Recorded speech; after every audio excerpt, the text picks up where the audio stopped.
Welcome to the What to Expect While Fostering and Adopting podcast show. If you're a foster mom, on the journey to adoption, already adopted, or somewhere in the middle, trying to figure out how to navigate the foster care system, wanting to grow your family through adoption, trying to balance everything, or stuck in that space of all things unknown, you're in the right place. What if there was a way to fast track your knowledge, prepare you for the good and the hard, and somebody who could answer that long list of questions I know you have? Hi friend, I'm Christine Marie, biblical mindset coach, adoptive mom, and previous foster parent of 77 children. Yep, you heard that right, 77 kiddos. I'm your host, and my goal is to help make your journey a lot easier by sharing my best tools, techniques, and skills that helped me pivot from foster care to adoption, fully surrender, and trust the process. I'm about to bring some calm to the chaos and show you how to navigate through this journey with a whole lot of grace. So go grab your cup of coffee and let's jump in. I am so excited to be back with you today, and we are going to be digging into a list of 5 things that every foster parent needs to know. I truly feel like these are the hard things that nobody told me, and I wish they would have told me. So I've compiled the list for you today, but I also want to share with you some real life examples and also preface this with these might not be the easiest things, but if you go back to them when you're having those hard moments, hopefully they help you. And whether you have even begun your journey, you're considering becoming a foster or adoptive parent, or you are already in the mix and you're doing the day in and the day out, I hope that this blesses you because you can still pivot. Recently, pivot is a word. So I don't know if any of you guys are like me, but when I was a foster parent, I thrived on control. Well, first of all, I had such bad ADHD that I needed to control every single thing, have everything super organized so that I could function and do it well. But recently, God has been teaching me about pivoting and how good that is, and I am leaning in. So I am saying this to you with love, that if you are in the middle of your journey and you hear some of these things and you're like, oh my gosh, that's really challenging, I get it. And I just want you to lean in, because I was having a conversation with my own daughter tonight, and I'm not going to get into the details, but God was actually reminding me of one of these and telling me that I need to share this. So let's go. The first one is your child's behavior is not a reflection of your parenting. Okay, I'm going to say this again because I feel like I totally judged myself as a foster parent and as an adoptive parent based on the behavior of my child. Like, was I not clear enough? Did I not share it enough times? Did I not parent them well enough? Was I not kind enough? Give enough grace? I think I was so incredibly hard on myself because I always looked at their behavior of a reflection of the parenting job I was doing. But here's the truth. The truth is that our children, these foster children, these adoptive children are struggling with heart wounds, with trauma, with experiences that a lot of them don't even remember, and they are rooted in their subconscious mind, and they are just acting out these things. Maybe it's even in a genetic nature versus nurture. Maybe it's okay, you guys, let me just share this. My daughter, one of my daughters, is so stubborn. Like she's actually really prideful that she's so stubborn. And I'm sure in life, it definitely has helped her get ahead in some situations, but I would just appreciate her being a little less stubborn with me. I mean, can you guys agree with that as parents? But the thing is she's so stubborn. That is in nature, because that is absolutely, I did know her birth mom. I knew some of her birth family, and that is definitely something that is genetic. And we are working with her to use it as a strength and not a frustration. But that's the piece. A lot of these things are genetically passed down. It might be that the biological mother used drugs or drank while the child was in utero. And so there's some cellular mutations that happened, or there's some duplication that happened in utero that's challenging, right? But it might be sensory issues. It might be that they have disability. It might just be that maybe their birth was perfectly healthy and they had a very traumatic childhood, or maybe they had really hard experiences that they've been through. They are just working it out. If you think about us as adults, there are so many hard situations, even in a perfect childhood or a really great childhood. I consider that I grew up and had a really great childhood. But there is still a lot of wounds and scars. I mean, think about high school. You guys, high school, sometimes kids are mean, and we wear those scars without even realizing that we wear them. And so just as we as adults are working through hard things, I don't know about you guys, but I tend to overreact, and sometimes I freak out with my husband. And then I come back and I say, oh my gosh, who was that? Or what is going on here? I have the mental ability to be able to process because I'm older, but our children's brains are not even fully developed until they're between 21 and 25. So I want you to just remember that your child's behavior is not a reflection on your parenting. If you are truly giving it your all and you are pouring love into these kids, and we will address this in point 3 in a minute, I'm not asking you to be perfect, but if you feel like you're doing a pretty good job and their behavior is still not, or their behavior is challenging, I don't want you to wear that as that's a you thing. That is something that they are struggling with.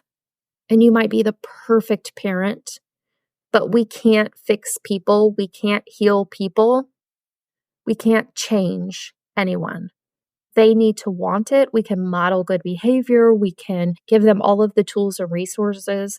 But if you have done everything, and there have been times where I have said, I have done everything, and there is nothing else I can do because I cannot help this child make modifications to their behavior or think differently, I want you to just accept and be at peace that it is not your parenting that is causing these behaviors. Point 2, which kind of goes along with point 1, is your child's chronological age is not their emotional age.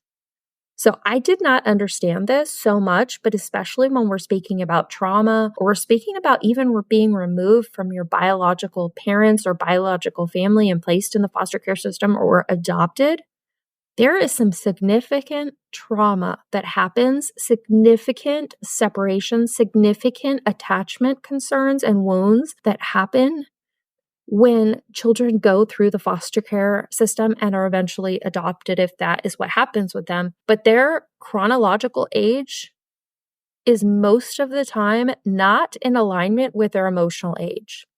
So I would challenge you to look at it in a curious way.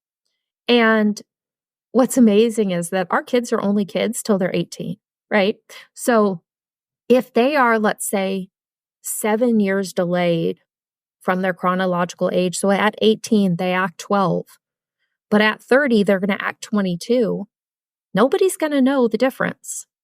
So the more that we can take that opportunity to nurture them at their current age, they're just going to be so much better adjusted and more secure and feel more loved because they are being accepted for exactly where they're at. I remember we had some kiddos who were on the spectrum. They were 13, 15 years old, 16 years old, but their emotional age was, one of them was maybe 3 to 5. One of them was 7 to 9.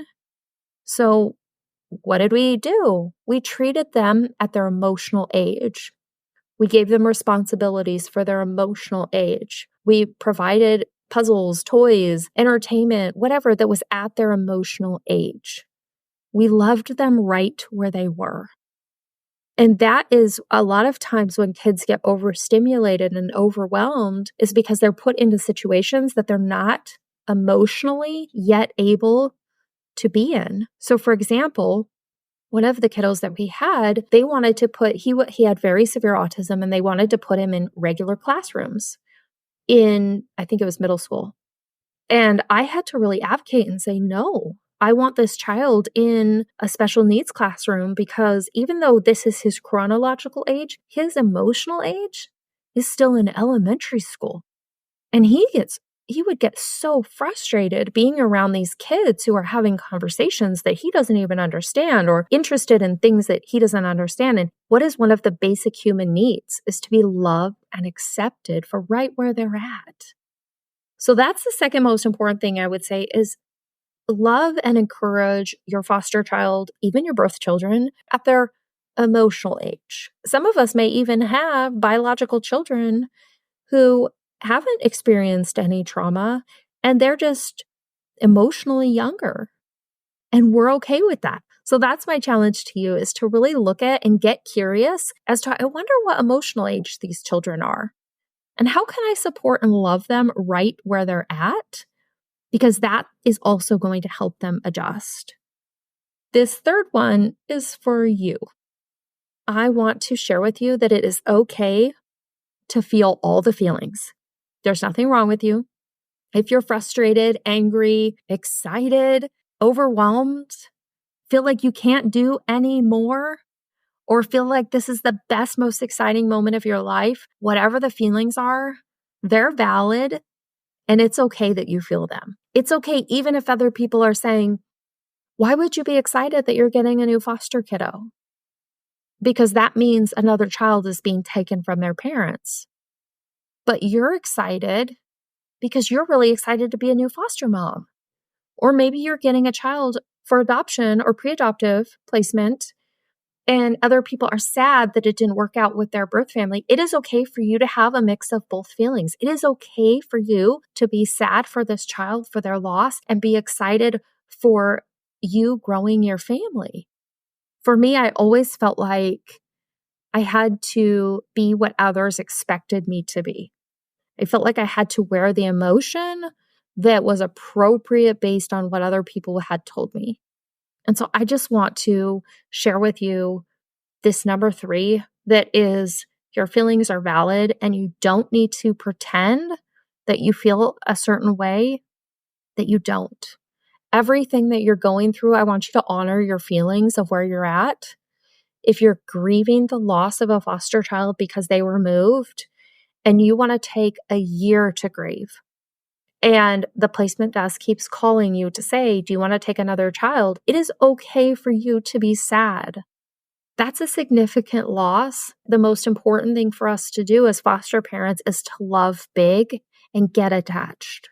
But when a child leaves, that's a heartbreak. It's also a heartbreak for our children, our extended family, and every single person who's involved, because it's not about the situation. It's about loving the child. So I just really want to share with you today that it is okay for you to feel all the feelings, which if you've gone back to some of my previous episodes, I've talked about the benefits of having a therapist and a support person outside of the foster care world for this exact thing.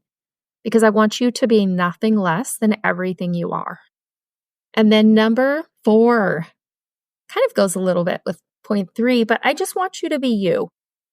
I focus so much on having the perfect house and the perfect organization and the perfect systems and the perfect decorations and the perfect car and the perfect house, and you get the point. But was all of that me?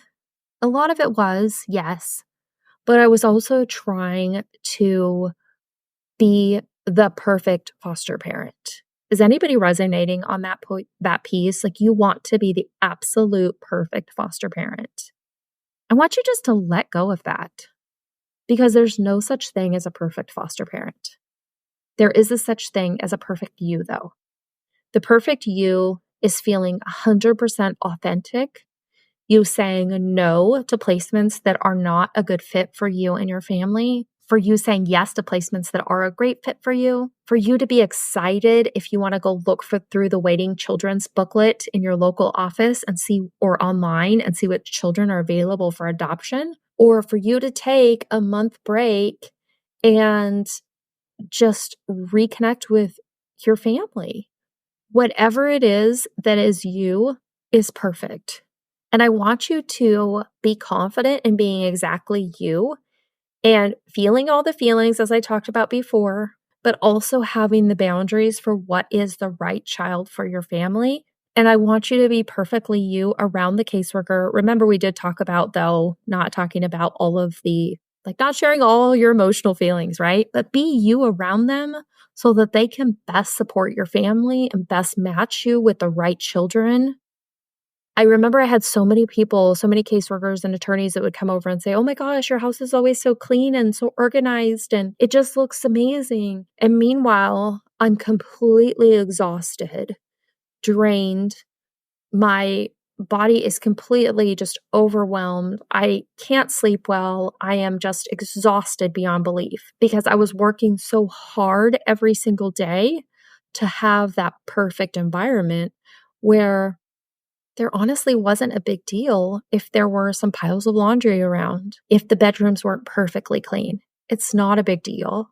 Caseworkers honestly would prefer that you are just you versus working so hard to the point of exhaustion to be the perfect version of you.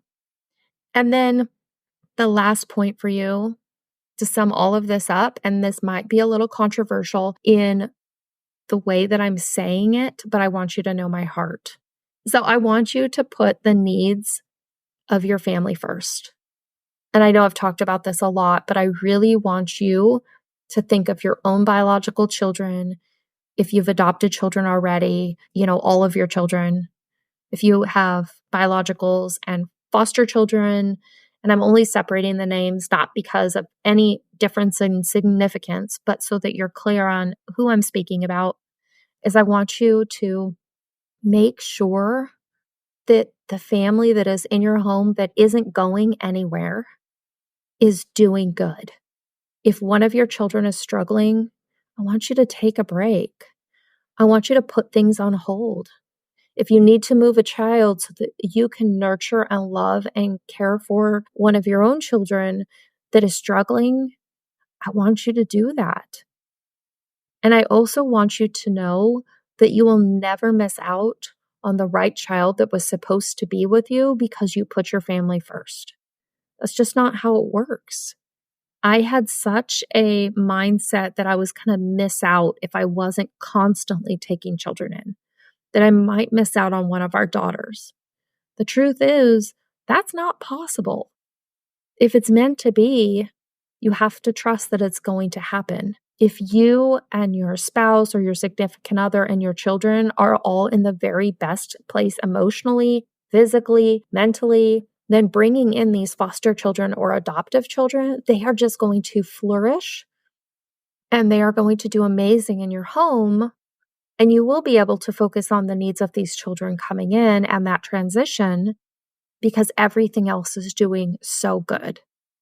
Those are my top 5 things that, gosh, I wish somebody would have told me and reminded me. So if you need to listen to this episode a few times, I don't blame you because some of these are still very relevant as an adoptive mom, very relevant. And I am, like I said, I was reminded of one of these today very clearly. I'm so thankful that you are here. I hope that this episode blesses you. And if you wouldn't mind going to Apple Podcasts and leaving a review for me and what you think of the podcast, that would be absolutely incredible. It helps more people find this podcast.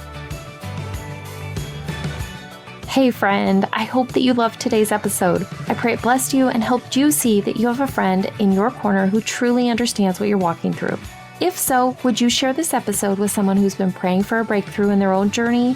It would also bless me big time and help others to find this podcast if you would leave a review on Apple Podcasts. You can also submit your questions, topics that you would like covered, and find a community of like-minded mamas in my private Facebook group by searching What to Expect While Fostering and Adopting on Facebook. See you next time.